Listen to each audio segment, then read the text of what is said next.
Puji Tuhan, saudara-saudara yang dikasihi dalam Tuhan Yesus. Saya sapa seluruh jemaat Tuhan. Shalom. Kita bersyukur pagi hari ini boleh bertemu kembali dalam pertemuan online kita. Ini mungkin sudah 20 lebih kali kita ibadah online ya. Sebenarnya sudah ada ibadah offline karena toh ada beberapa orang di sini. Saya dihitung di sini sudah ada 8 dengan saya ya. Jadi sudah ya lumayan ya. Hanya tidak semua datang ya, berhubung ruangan kita yang kecil, jadi sebenarnya ibadah kita sudah berjalan, bukan hanya online, offline juga ada di tempat ini, tetapi tidak semua bisa datang karena situasi dan kondisi. Baik, tidak berlama-lama, pagi hari ini saya akan menyampaikan kebenaran firman Tuhan, kelanjutan dari pelajaran berseri kita, yang pagi hari ini saya beri tema kedaulatan Allah dan kemahatauannya. Ini sebuah topik yang sangat penting ketika kita bicara tentang kedaulatan Allah. Saya sudah bahas kedaulatan Allah dan kehendak bebas, penentuannya dan beberapa hal yang lain. Pagi hari ini saya akan bahas kedaulatan Allah dan kemahatauannya. Mari simak pembahasannya. Saudara-saudara, mungkin kita pernah bertanya, kalau Tuhan tahu manusia akan berdosa, kenapa tetap Ia ciptakan? Saudara sering atau pernah mendengar pertanyaan itu? Kalau Tuhan tahu manusia akan berdosa, Adam ya, kita kasih contoh Adam. Tuhan tahu Adam dan Hawa akan berdosa, tetapi kenapa Ia ciptakan? Kita semua sepakat setuju bahwa Tuhan Maha tahu Adam akan berdosa, amin. Tetapi kenapa Dia tetap ciptakan? Lalu ada pertanyaan lagi, kenapa harus ada pohon pengetahuan yang baik dan yang jahat? Terus kalau Tuhan tahu segala sesuatu, kenapa kita harus berdoa? Ya. Beberapa hari ini, beberapa hari yang lalu kami melayani ada seorang bapak ibu, ya opa oma lah ya, walaupun belum ada cucunya, tapi umurnya sudah opa oma, datang kepada kami minta didoakan anaknya yang umur sekitar ya 37-an, 38, tapi belum nikah, anak cewek. Katanya mengalami gangguan jiwa.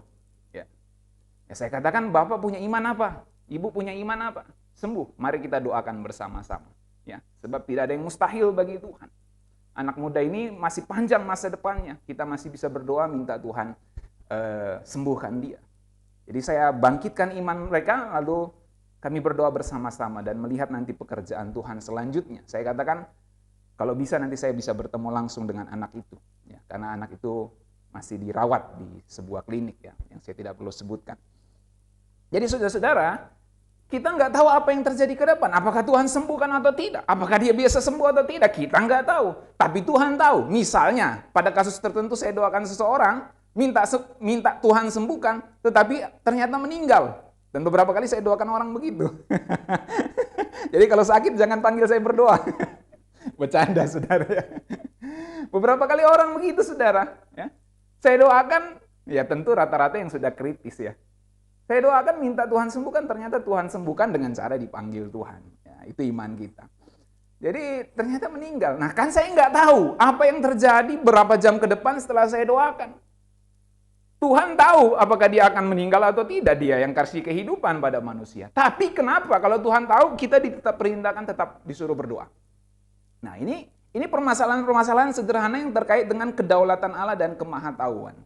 Itu sebab memang pelajaran ini sedikit banyak teori mungkin atau konsumsi pikiran, tetapi sebenarnya dalam praktek hidup sehari-hari kita bertemu dengan pertanyaan-pertanyaan yang sebenarnya ini kita alami dalam kehidupan sehari-hari. Ya. Nah, jadi kalau kita pernah tanya beberapa pertanyaan itu, tentu ada banyak pertanyaan lain sehubungan dengan itu. Kalau kita pernah tanya seperti itu, maka kita perlu pahami kedaulatan Allah dan kemahatauan Allah secara benar menurut Alkitab. Nah, saudara-saudara, poin-poin kedaulatan Allah sudah kita pelajari. Saudara bisa lihat rekaman khotbah sebelumnya di YouTube saya, dan nanti kita akan terus pelajari tentang kedaulatan Allah ini. Sekarang kita lihat terlebih dahulu apa kata Alkitab soal kemahatauan Allah. Ya. Nah, saudara-saudara, perlu kita ketahui bahwa ketidakterbatasan Allah mencakup kemahakuasaan, kemahadiran, dan kemahatauannya. Dalam dunia teologi, istilah maha kuasa disebut omnipotent, maha hadir disebut omnipresent, dan maha tahu disebut omniscience. Di next saja, Jo. Allah maha tahu berarti Allah mengetahui segala sesuatu. Amin. 1 Samuel 2 ayat 3b mengatakan Tuhan itu Allah yang maha tahu. Menarik, dalam Alkitab bahasa Inggris ditulis, for the Lord is a God of knowledge. The Lord is a God, atau God, ada yang baca, of knowledge. Jadi yang dapat kemudian kita terjemahkan, sebab Tuhan adalah Allah pengetahuan. Dari sini kita memahami bahwa tidak ada pengetahuan yang tidak diketahuinya, sebab dia God of knowledge, Tuhan pengetahuan. Yang kemudian kita bahasakan dalam kata kerjanya, Tuhan adalah Allah yang maha tahu. Dalam hal ini, pengetahuan Allah mencakup 4 hal, yaitu masa lalu atau past, masa sekarang present, masa depan future, dan kekekalan eternity, saudara. Tuhan tahu segalanya. Dan Alkitab catat bahwa Allah tahu segalanya tentang manusia. Ibrani 4 ayat 13 catat, rambut kepalamu pun, Matius 10 ayat 30, firman Allah yang hidup, dikatakan rambut di kepala kita pun diketahui jumlahnya. Dan Allah tahu kalau kita duduk atau berdiri, berjalan atau berbaring. Mazmur 139 ayat 2-3. Bahkan dalam Amsal 15 ayat 11, saudara bisa baca nanti, Tuhan tahu dunia orang mati dan seluk-beluknya. Apalagi hanya hati manusia. Jadi Tuhan tahu semuanya, saudara. Kemudian, dalam Mazmur 44 ayat 21-22, seandainya kami melupakan nama Allah kami dan menadakan tangan kami kepada Allah lain, masakan Allah tidak akan menyelidikinya. Karena ia mengetahui rahasia hati. Menarik ya? Tuhan mengetahui rahasia hati. Dalam terjemahan King James, for the know the secret of the heart. For he maksudnya.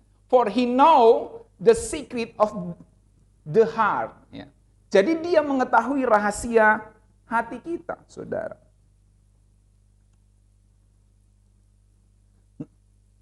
Dalam Yehezkiel 11 ayat 15 dicatat di situ bahwa Allah mengetahui apa yang akan timbul dalam hati manusia. Allah mengerti pikiran kita. Kalau dalam terjemahan King James, saudara bisa baca potongannya itu di bagian yang terakhir.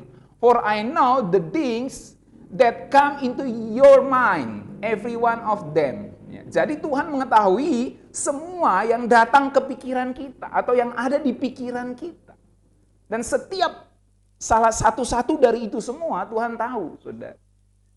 Jadi Tuhan tahu apa yang ada di hati dan pikiran kita. Kalau dalam terjemahan firman Allah yang hidup, Yehezkiel 11 ayat 5 itu, saudara bisa ngerti. Saudara bisa baca situ, Tuhan tahu apa yang ada di pikiran dan apa yang ada di hati manusia. Semuanya Tuhan tahu.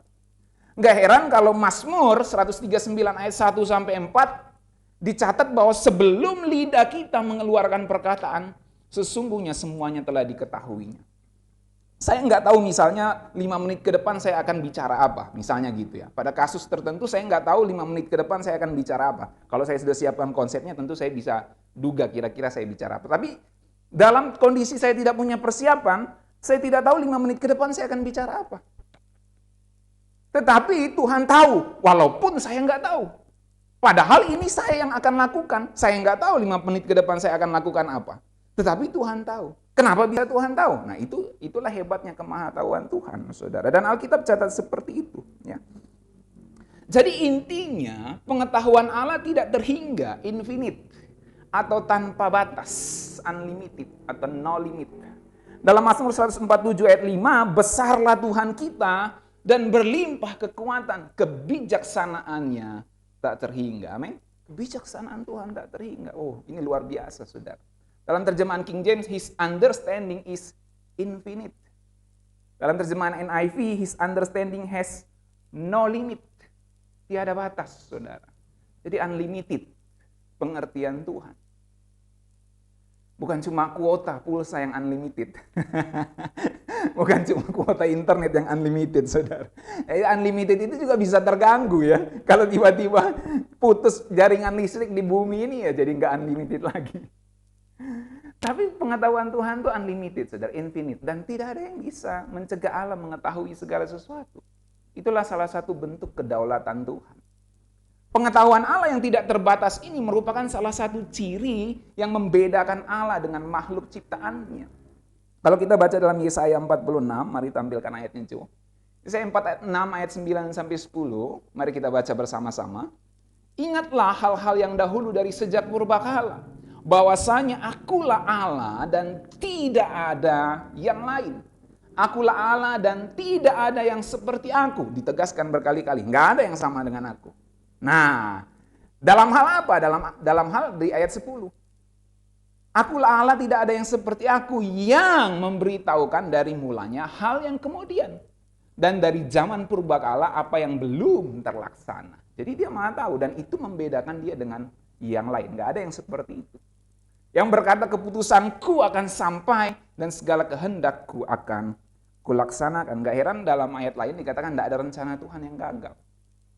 Nah, terkait dengan itu saudara, saya mau berikan saudara ada satu perspektif atau pandangan teologi yang mengatakan bahwa Allah Maha Tahu karena ia menentukan atau menakdirkan. Jadi kenapa Allah bisa Maha Tahu? Ya, karena dia menentukan atau menakdirkan. Intinya pandangan ini percaya kalau Allah tidak menakdirkan lebih dahulu, maka Allah tidak Maha Tahu. Nah, ada pandangan seperti itu saudara ya. Nah, pandangan teologi ini, bisa di next Joe.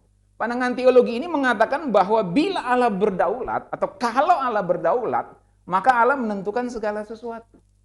Segala sesuatu di sini termasuk apa yang akan kita pikirkan, apa yang akan kita katakan, apa yang akan kita lakukan, apa yang akan dilakukan malaikat, apa yang akan dilakukan manusia, itu semuanya sudah ditentukan oleh Allah. Ya. Termasuk dosa. Bahkan mereka katakan memang kebanyakan apa yang dilakukan manusia adalah dosa. Jadi justru semua yang dipikirkan, dikatakan dan dilakukan manusia, ya tentu malaikat juga, tapi saya katakan manusia saja pada konteks ini. Semua itu ditentukan oleh Allah. Next. Nah, biasanya argumentasi atau pendapat yang dianggap atau alasan yang dianggap pamungkas seperti ini. Ya. Jadi mereka punya argumen pamungkas yang menurut mereka pamungkas itu seperti ini. Bayangkan suatu saat di minus tak terhingga, di mana alam semesta, malaikat, manusia, dan sebagainya belum diciptakan. Yang ada hanya Allah sendiri. Jadi belum ada dunia ini, hanya Allah sendiri yang ada. Ini adalah sesuatu yang alkitabiah. Karena Alkitab jelas mengajarkan bahwa Allah adalah pencipta segala sesuatu. Kejadian 1 dan Yohanes 1 ayat 1 sampai 3. Sampai sini saya aminkan juga.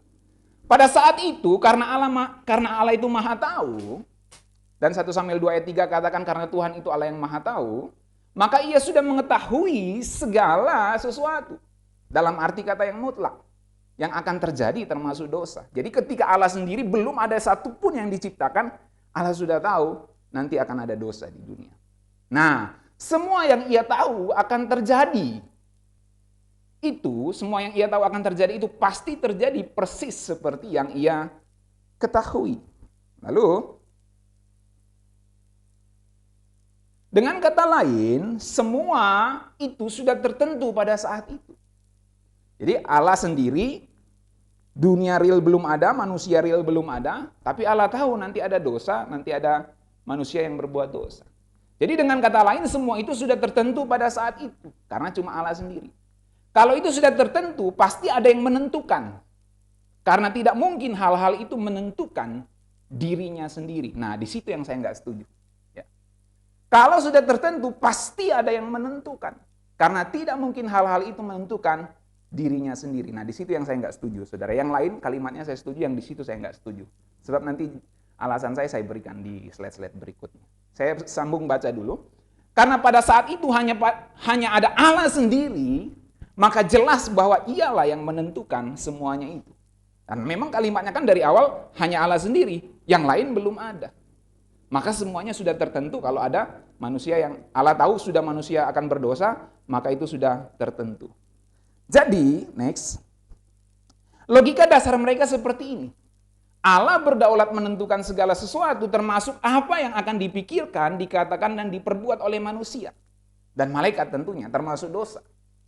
Sebab bila Allah tidak menentukan atau Allah tidak memprogram apa yang akan dilakukan, maka Allah tidak maha tahu. Coba bisa dinaikkan dulu Jos sebentar. Saudara perhatikan ya.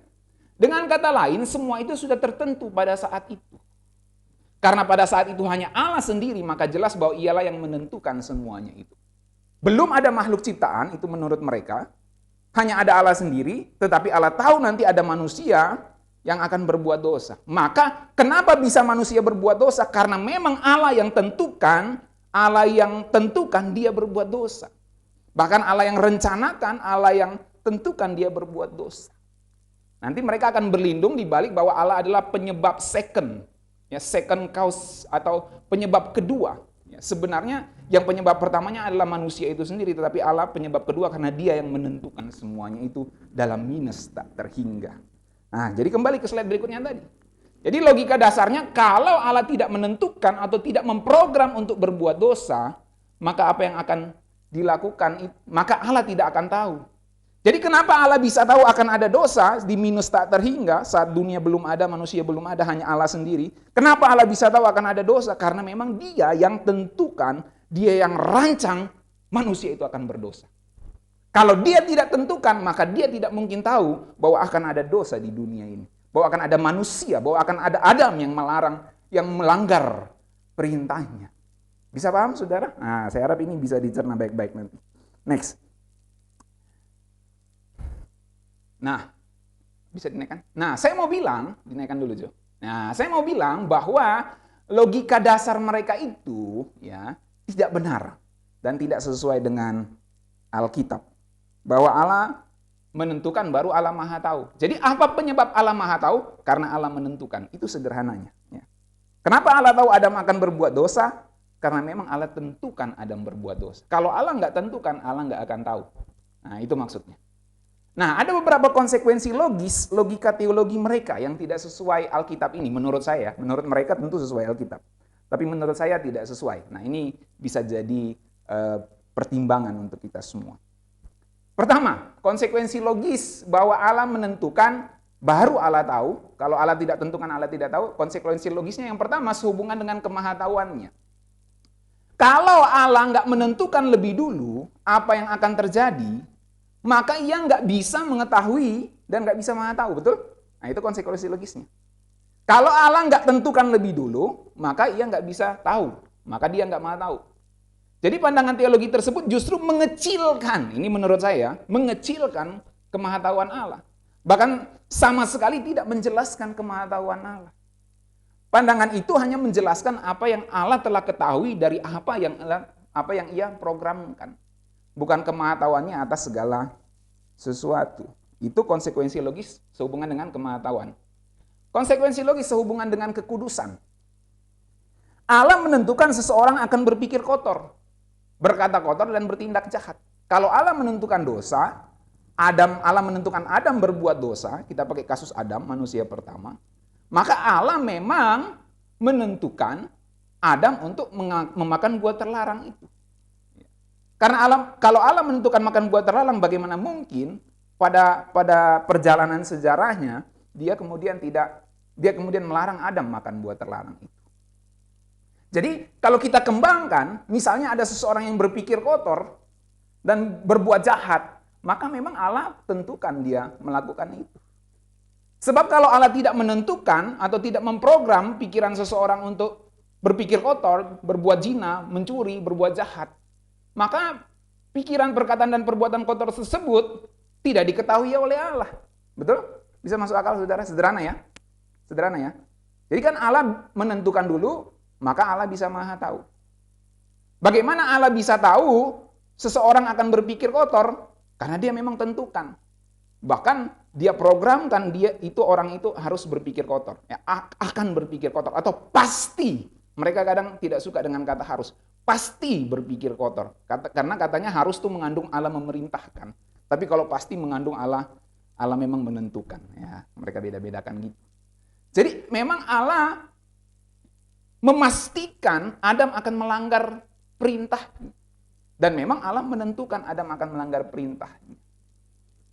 Jadi kalau Allah tidak menentukan, Allah tidak memastikan, maka Allah tidak akan tahu kalau Adam akan melanggar. Jadi dengan demikian Allah tidak maha tahu sebenarnya dan tidak berdaulat menurut saya. Karena jelas Alkitab tidak mengajarkan Allah yang maha kudus seperti itu. Yaitu kita akan bertabrakan dengan karakter Allah yang kudus.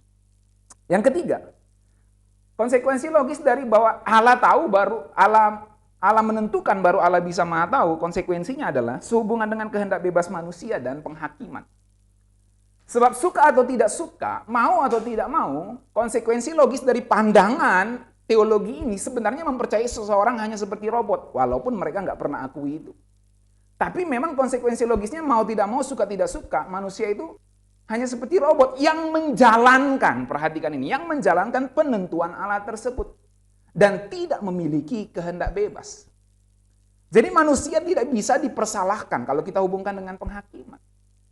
Manusia nggak bisa dipersalahkan dan dihakimi menurut perbuatannya. Sebab Allah lah yang bersalah dan bertanggung jawab. Karena dia yang menentukan, dia yang memprogram semuanya.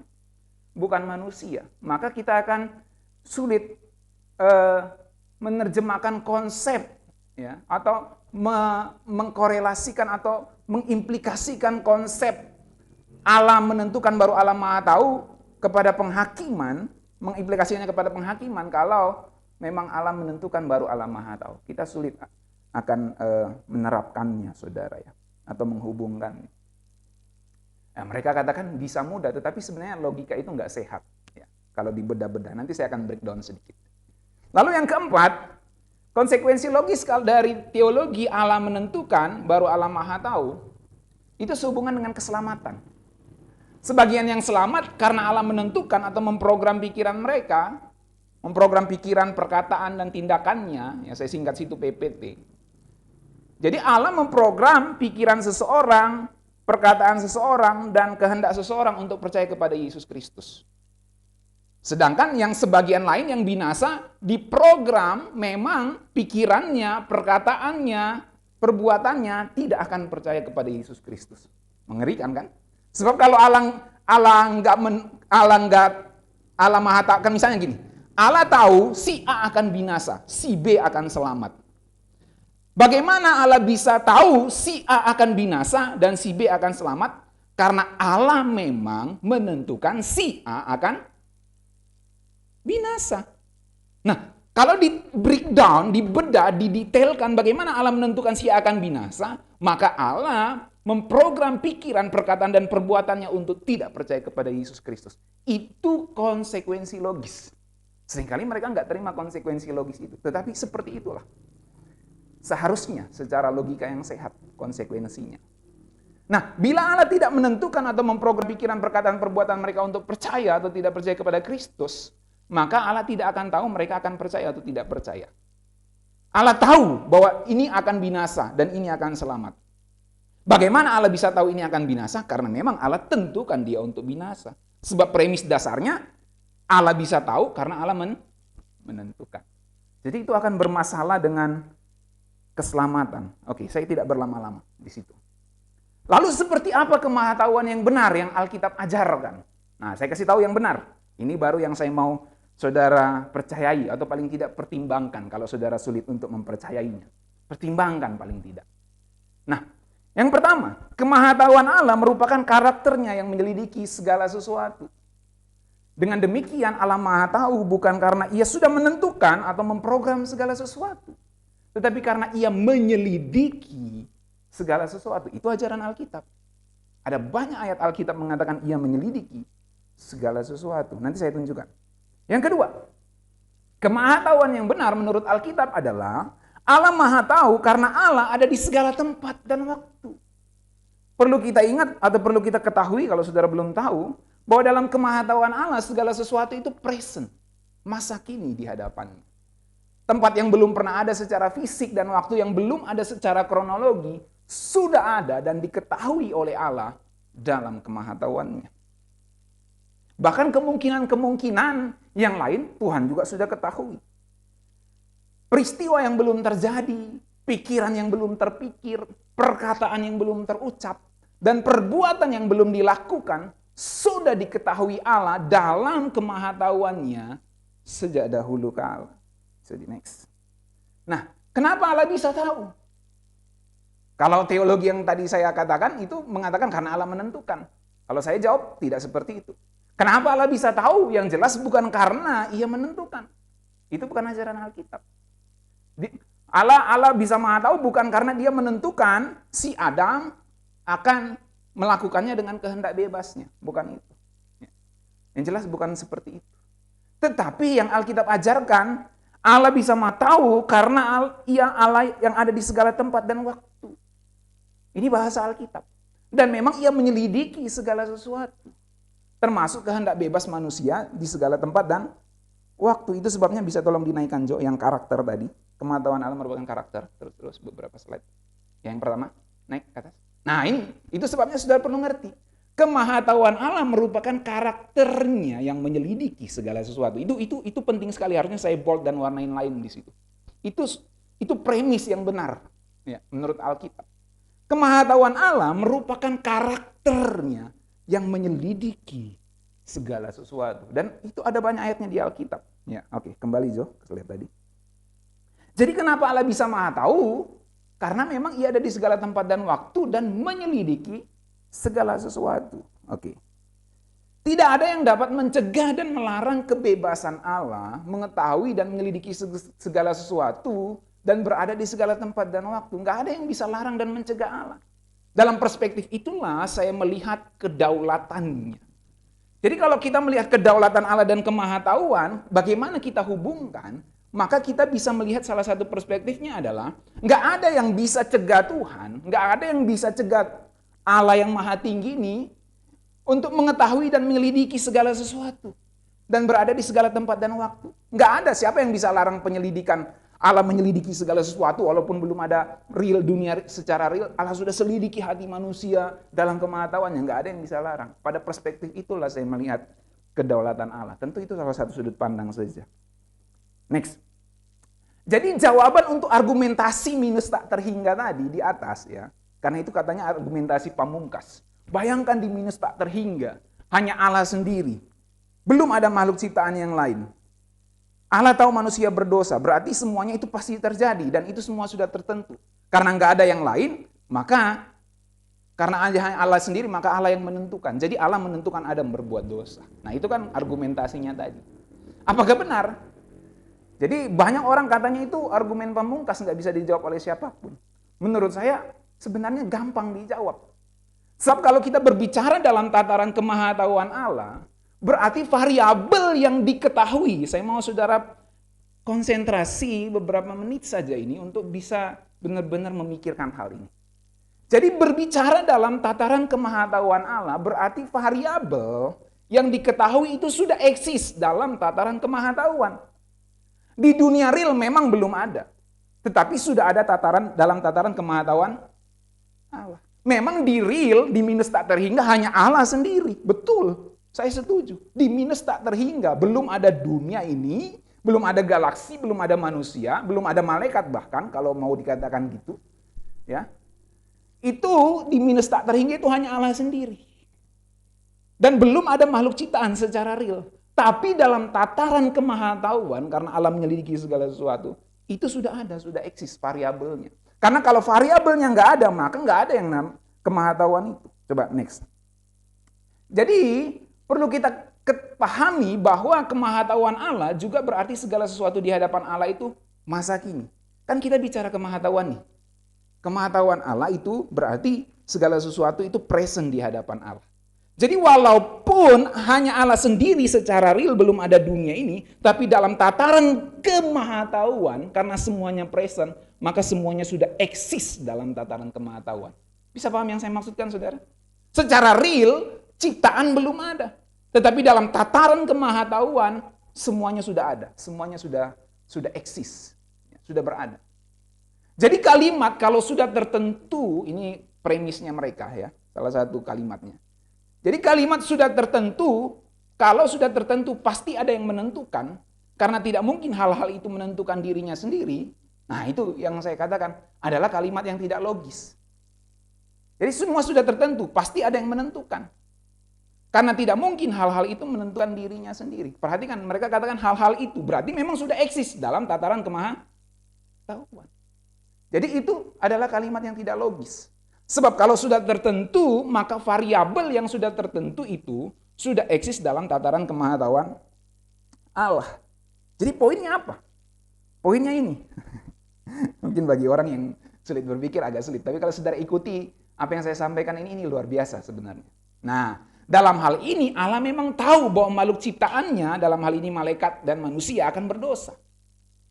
Apakah itu berarti Allah yang menentukan makhluk ciptaannya yang belum eksis dalam dunia real, tapi sudah ada dalam tataran pengetahuan Allah untuk berbuat dosa?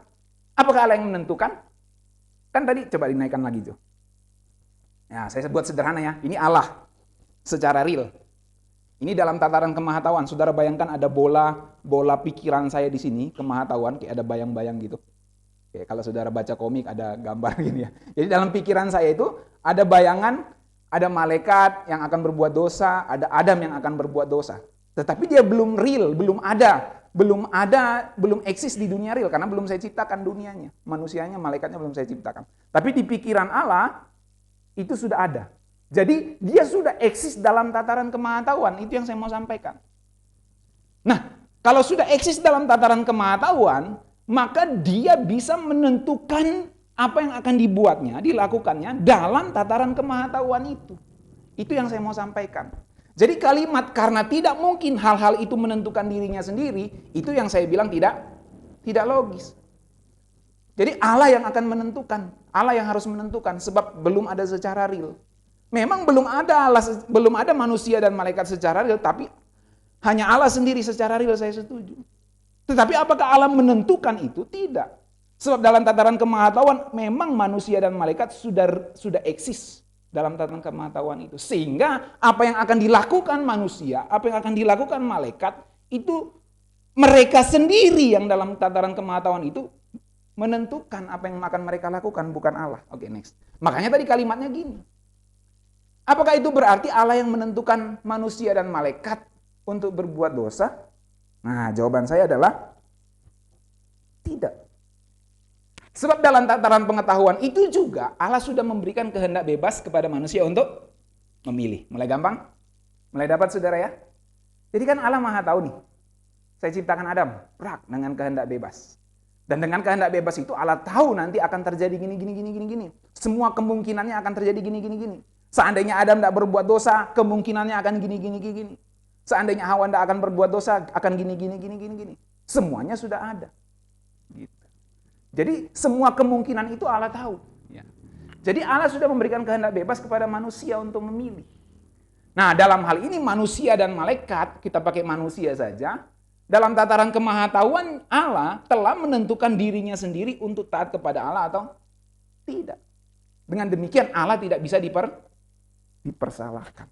Jadi kita nggak bisa katakan gini, kenapa Tuhan kau ciptakan aku dengan kehendak bebas? Akhirnya aku buat dosa. Tuh, kamu nggak bisa salahin Tuhan begitu. Ya. Sebab kamu diciptakan dengan kehendak bebas untuk taat kepada Allah. Ada kemungkinan kamu bisa taat, tapi kenapa kamu nggak taat? Gitu ya. Itu pilihanmu. Nah, dan itu dalam tataran kemahatauan, kamu sendiri yang menentukan dirimu, bukan Allah. Lalu pertanyaannya gini, ya. Memang masih ada pertanyaan selanjutnya, belum selesai. Pertanyaannya gini, lalu kalau sudah tahu akan ada makhluk ciptaannya yang berdosa, ada malaikat dan manusia yang akan berdosa, kenapa Tuhan tetap ciptakan malaikat? Dikasih kehendak bebas pula. Allah sudah tahu nanti dikasih kehendak bebas mereka akan berdosa. Tapi kenapa tetap diciptakan? Nah, disitulah baru saya setuju. Itu memang kedaulatan Allah yang mutlak. Dengan cara inilah kita bisa memahami Roma 9 ayat 20 yang katakan, siapakah kamu hai manusia? Maka kamu membantah Allah. Dapatkah yang dibentuk berkata kepada yang membentuknya, mengapa engkau membentuk aku? Demikian. Jadi bukan karena Allah tentukan kamu binasa, lalu kamu binasa, bukan. Kamu yang menentukan dirimu sendiri untuk binasa. Sebab kedaulatan Allah itu selalu melihat respon manusia. Dan dalam tataran kemahatauannya itu juga berlaku. Bahwa Allah melihat respon manusia. Saudara jangan berpikir bahwa kehendak bebas itu hanya untuk berdosa. Kehendak bebas itu untuk taat kepada Allah. Jadi kalau ditanya, kalau sudah tahu manusia atau Adam akan berbuat dosa, kenapa Tuhan tetap ciptakan? Kan saudara bisa mikir gini, saya agak perluas ya, saya agak perluas. Ini saya agak perluas. Jadi gini, Allah maha tahu, ya, Allah maha tahu. Allah tahu kalau dia ciptakan dunia seperti ini, maka Adam akan begini.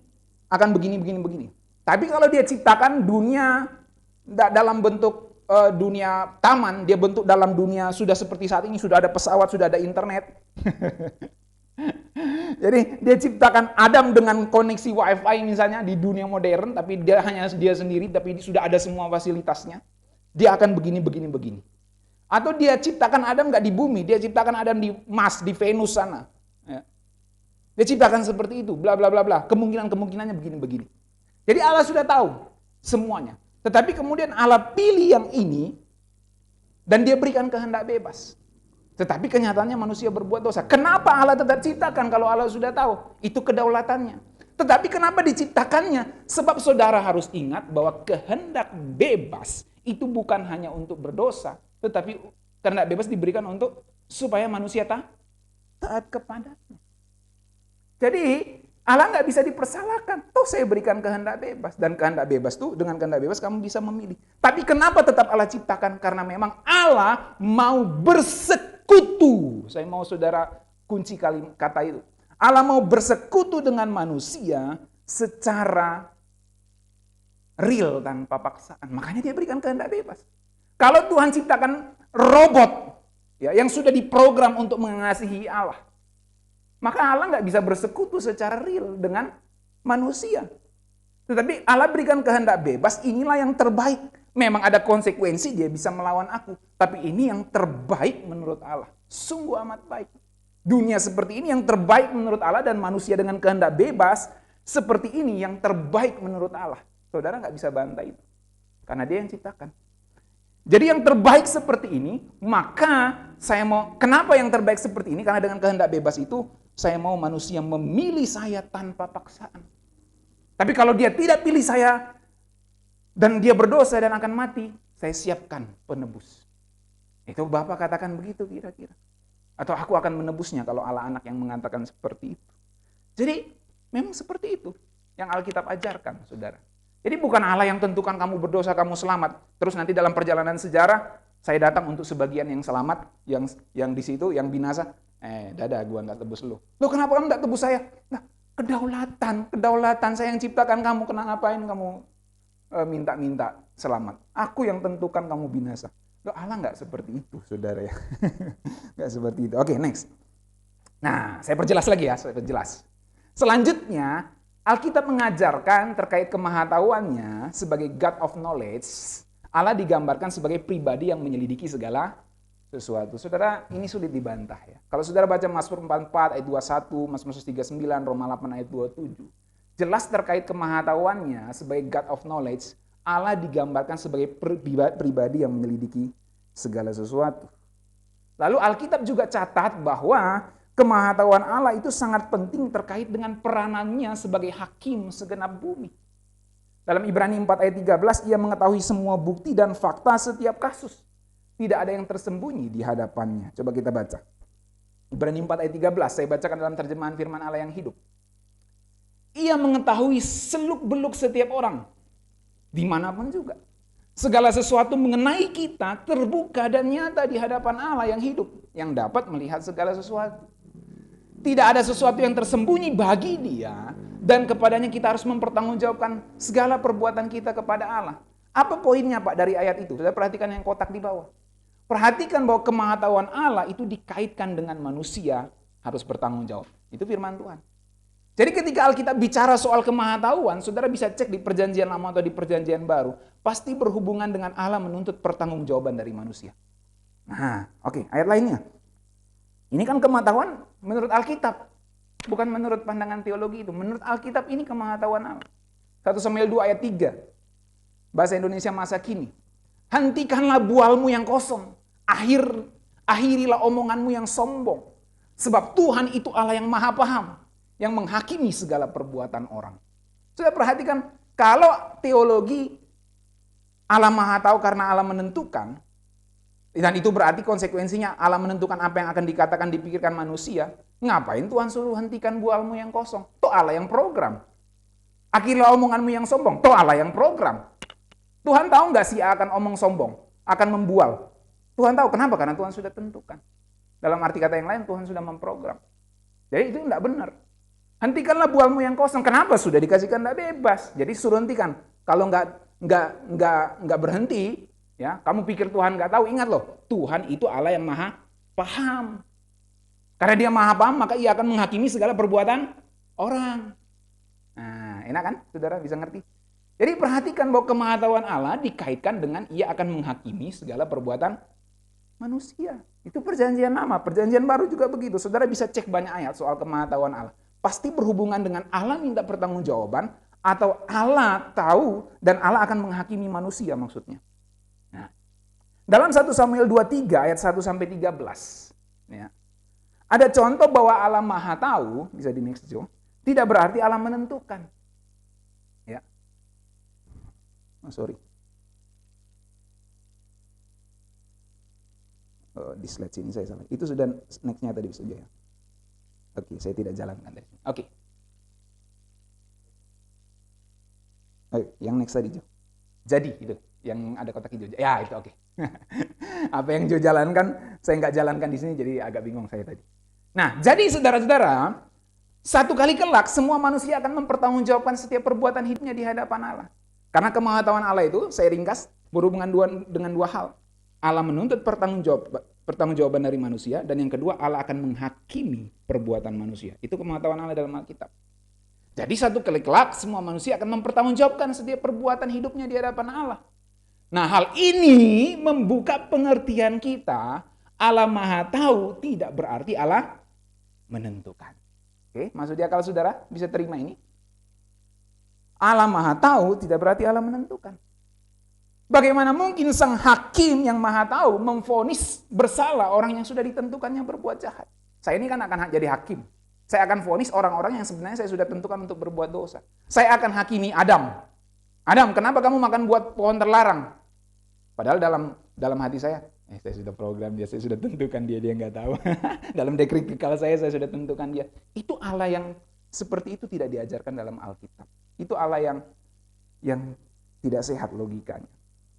Tapi Alkitab tidak ajarkan gitu, saudara ya. Jadi Allah Maha Tahu nggak berarti Allah menentukan. Nah, kita lihat satu contoh kasus dalam Alkitab.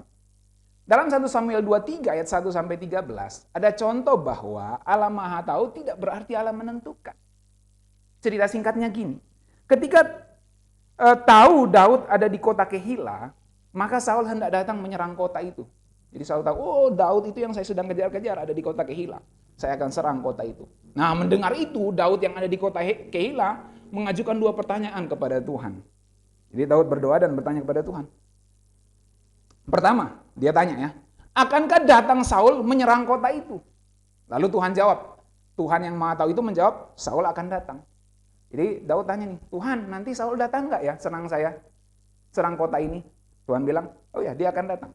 Yang kedua, akankah warga kota Kehila menyerahkan Daud dan orang-orangnya kepada Saul? Jadi kalau Saul datang, nanti orang-orang di Kehila ini serahkan aku nggak sama si Saul?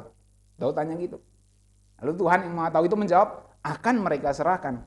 Nah, kan belum terjadi, tapi Daud tanya, ya akan diserahkan. Nah, mendengar jawaban Tuhan, Daud dan anak buahnya segera pergi keluar dari kota Kehila.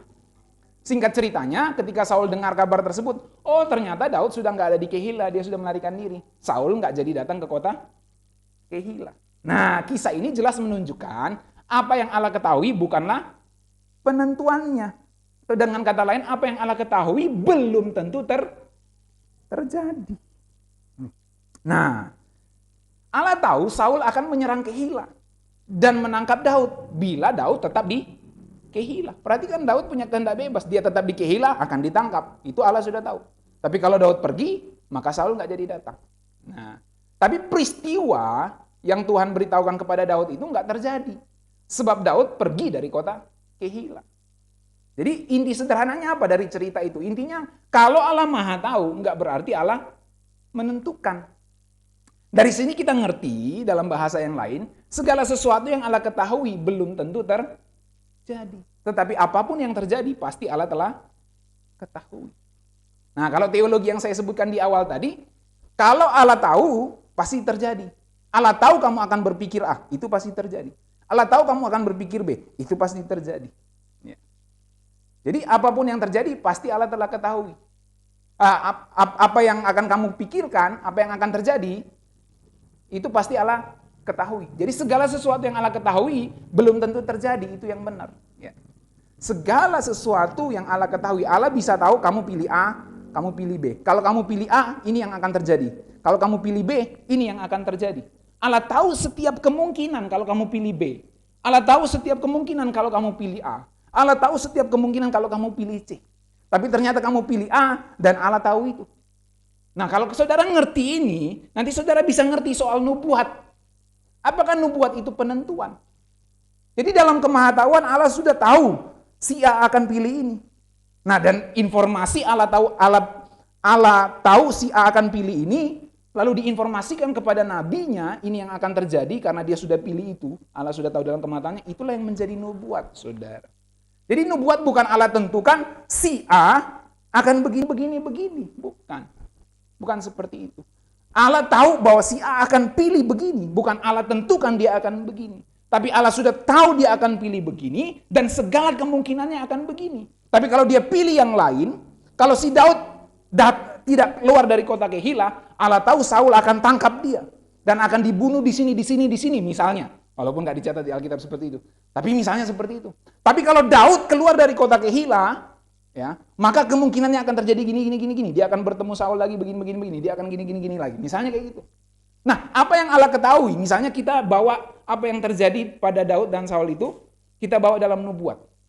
Maka orang menubuatkan bahwa Daud akan lolos dari Saul di kota Kehila. Padahal itu belum terjadi. Jadi sudah berapa minggu sebelumnya misalnya dinubuatkan. Kenapa? Karena Allah tahu si Daud akan memilih untuk keluar dari kota Kehila. Itu menjadi nubuat. Nah, jadi dengan pemahaman seperti ini kita bisa mengerti karakter Allah itu adil luar biasa. Dia nggak tentukan seseorang binasa, dia nggak tentukan seseorang selamat. Dia nggak tentukan Adam untuk melakukan dosa, tetapi Allah tahu Adam akan berdosa. Karena dia maha tahu. Jadi segala sesuatu yang Allah ketahui belum tentu terjadi. Allah tahu bahwa Saul akan datang. Tetapi ternyata Saul tidak datang. Kenapa? Karena Daud keluar dari kota Kehila. Tapi kalau Daud tidak keluar dari kota Kehila, maka Allah tahu Saul akan datang. Tapi kenyataan itu nggak terjadi. Jadi segala sesuatu yang Allah ketahui belum tentu terjadi. Tapi apapun yang terjadi, pasti Allah telah ketahui. Oke, next. Nah, kita buat lebih mudah lagi.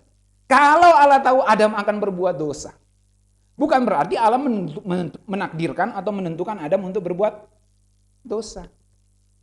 Mudah ya? Kalau Allah tahu Adam akan berbuat dosa, bukan berarti Allah menakdirkan, menentukan Adam untuk berbuat dosa. Adam bisa memilih makan buah pohon itu atau tidak. Sama seperti Daud bisa memilih tetap di Kehila atau keluar dari kota Kehila. Allah tahu kalau Adam memilih untuk taat kepada dia, maka tidak akan ada penebusan. Dan dunia ini jadi sorga. Kalau toh kita lahir saat itu, bapak kita itu atau ya raja dunia ini adalah Adam. Dan tidak perlu ada langit baru, bumi baru. Ini jadi sorga sudah. Dan iblis ya dihukum selama-lamanya, entah di mana dia akan ditaruh. Ya. Jadi, dan bumi ini tidak akan dihanguskan jadi neraka, jadi lautan api. Nggak akan seperti itu Alkitab catat. Tetapi karena sudah Adam berbuat dosa, maka terjadilah seperti yang kita ketahui sampai hari ini. Tetapi apakah Allah menentukan Adam berbuat dosa? Tidak, itu logika yang benar.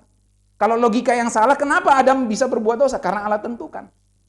Apakah Allah tahu Adam berbuat dosa? Ya, Allah tahu. Kenapa Allah tahu? Karena Allah memang tentukan. Nah, itu salah.